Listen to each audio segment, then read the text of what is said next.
afternoon. I'm Anisa Muzaffar, and I am Ahmad Faisal Fadzil. And we we will be will be today presenting on the topic Survey of Analytical Method for Chloride. Introduction. Titanium dioxide is has massive applications in paints, glazes, plastic industries. It's used as food additive, and it has uses in cosmetic and hygiene industries. It has also been found to be used in medicine as drug delivery system, in wound healing, and in skin tissue engineering. It can absorb and utilize ultraviolet light. The Titan industries are the chief producers of titanium dioxide in the world, and the raw material used for the production of titanium dioxide is ilmenite, rutile, synthetic rutile, and titanium slag. There are two processes that are used for the production of titanium dioxide. The two are the sulfate process and the newer one, the chloride process. The chloride process is the most advantageous one compared to the sulfate process because of the following properties.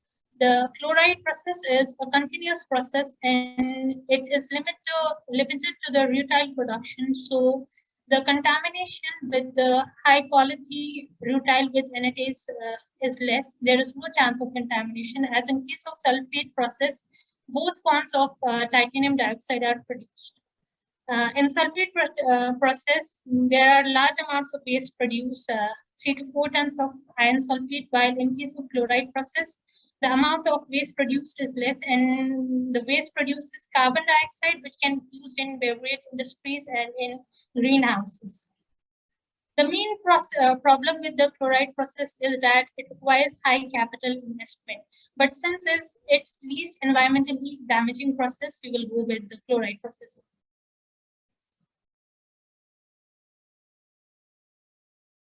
So we have been given the following task. We need to analyze the methods used for the determination of chloride in the effluent, and then we will compare all the analytical methods considering accuracy, precision, the cost of the method used, and we will justify the method of our choice, and we will present further recommendations for the choice of our method.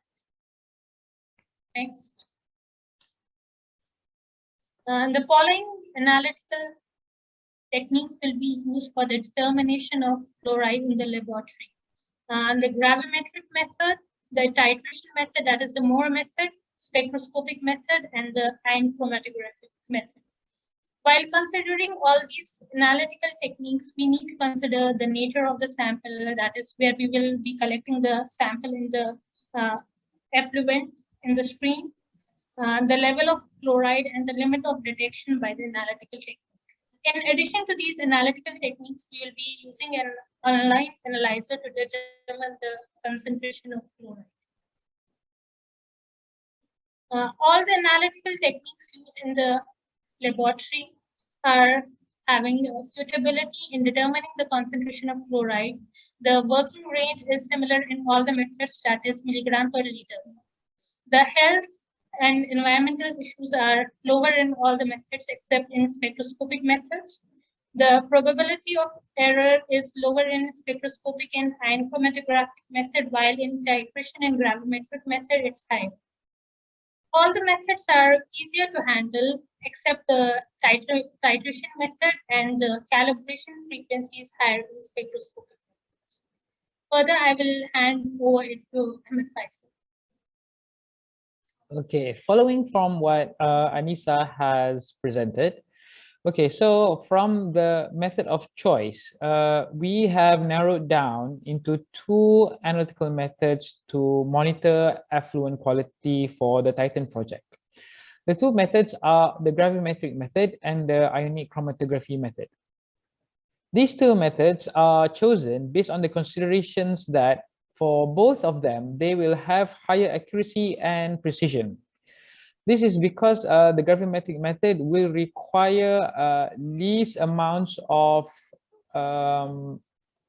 error factors such as calibration, verification, and validation. from that as well, we have both of these methods, the lower risk of HSE factors, such as the use of chemicals and its impact to the user, which is the analyst, safety, and for the environment. Last but not least is regarding repeatability and reproducibility, where both of these methods, with having lower errors, can have better repeatability and reproducibility for the laboratory operations. But following that, considering the two methods between gravimetric and ion chromatography, so ion chromatography will be a better method to determine chloride. This is because ion chromatography will require little to no sample preparation, and it's a direct analysis compared to the other methods proposed in the handout. All right, from there, we also propose for that the Titan project can have a online analyzer for chloride in their effluent. In order to have a reliable and validated online analyzer, we will have to do what we call as a quality monitoring instrument, a QMI laboratory correlation activity. So this is an activity whereby we will take two readings, one from the laboratory and another one from the online analyzer, and we will do a correlation study between both of the data.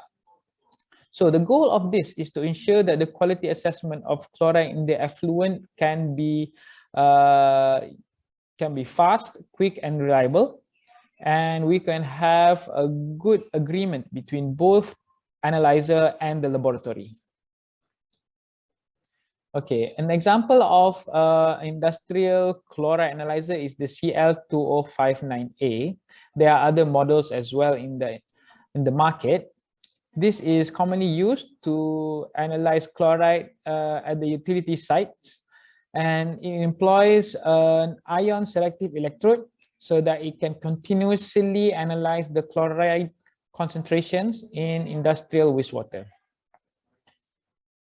From there, the data that we can measure and record, we will do statistical analysis to see if the data is significantly different or not. First and foremost, we will do the mean calculations. We will do the mean for both the pool and within the pool of the data. So one for online analyzer and one for the laboratory results. From there, we will also measure and calculate the standard deviation for both of the data sets. And to see if our data can be reliable or not, we will see if we have any outliers for the samples.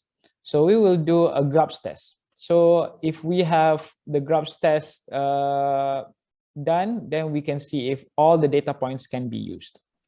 And last but not least is to do a paired t-test on the data. The paired t-test will allow us to see if there are any significant differences between the online analyzer and the laboratory test values.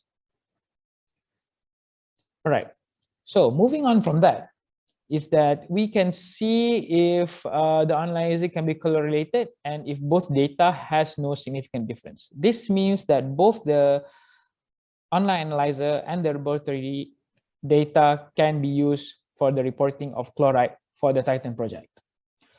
Next is if we have good correlation between the lab and the online analyzer, this will be easier for the Titan industries to monitor their effluent.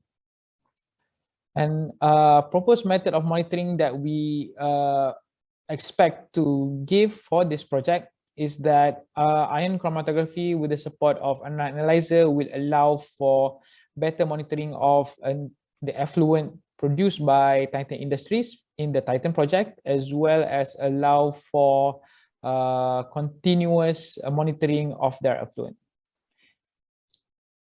All right, and with that, we would like to say thank you for your attention. Thank you.